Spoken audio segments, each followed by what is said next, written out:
আজকে আমি নিয়ে আসছি সিম্পল কমপ্লেক্স কম্পাউন্ড।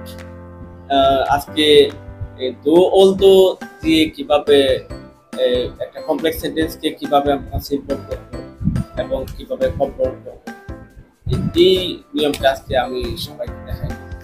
সবাই মনোযোগ দিয়ে দেখলে এই নিয়মটা খুব সহজে কমপ্লেক্স থেকে কম্পাউন্ড, কমপ্লেক্স থেকে সিম্পল করা সম্ভব। তো যখন কমপ্লেক্স থেকে কম্পাউন্ড করবো এবং কমপ্লেক্স থেকে সিম্পল করবো, যদি কমপ্লেক্সে দোলদ থাকে তাহলে আমরা কম্পাউন্ডে কনজাংশন হিসেবে বাট বা ইয়েট দিই। আর যদি আমরা সিম্পল করতে চাই তাহলে এরকম ইনস্পাইট অফ এবং ডিসপাইট দিয়ে আমরা শুরু করতে পারি। তো এই নিয়মটা জানা থাকলে একটা রুল দিয়ে আমরা সিম্পল কমপ্লেক্স কম্পাউন্ড করতে পারি। এখন আমি দেখাইব যে কিভাবে ট্রান্সফরমেশন করা যায়, সেগুলো এখন আমি আপনাদের সামনে তুলে ধরব। এই সিম্পল করার সময় এই নিয়মের ক্ষেত্রে ইনস্পাইট অফ অথবা ডিসপাইট দেব, যে তারপর সাবজেক্টের পসেসিভ দেব। যেমন এখানে হি আছে, হি এর পসেসিভ আমরা হিজ দিলাম। তারপর এখানে কমপ্লেক্স সেন্টেন্সের যে বাক্যটা আছে, দো হি ইজ পুর হি ইজ অনেস্ট, তো এখানে হি থেকে আমরা পসেসিভ হিজ দেব।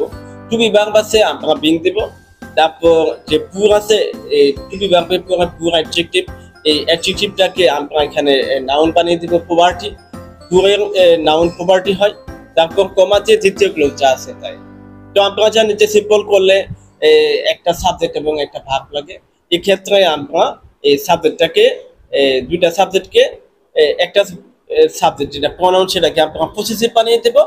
আর যেটা সাবঅর্ডিনেট ক্লোজ তার সাথে যে ভার্বটা আছে তার সাথে আইএনজি যুক্ত করে দেব। এখানে এম ইজ আছে, ইজ আছে, আমরা বিং দেব, আর বাকি যা আছে তা সঠিক থাকবে। এখন কম্পাউন্ড করার সময় আমরা প্রথমে সাবজেক্ট দেব, তারপর ভার্ব দেব, তারপর অতিরিক্ত অংশ দিয়ে আমরা দুই বাক্যের মাঝখানে কনজাংশন হিসেবে পার্ট ব্যবহার করব। তারপর দ্বিতীয় ক্লোজ যা আছে তাই হবে। এই দ্বিতীয় ক্লোজটা সাধারণত প্রিন্সিপাল ক্লোজ, এটা সাধারণত চেঞ্জ হয় না, আমরা এটা বসাই দিই। এভাবে কিন্তু আমরা সিম্পল কমপ্লেক্স কম্পাউন্ড খুব সহজে করতে পারি।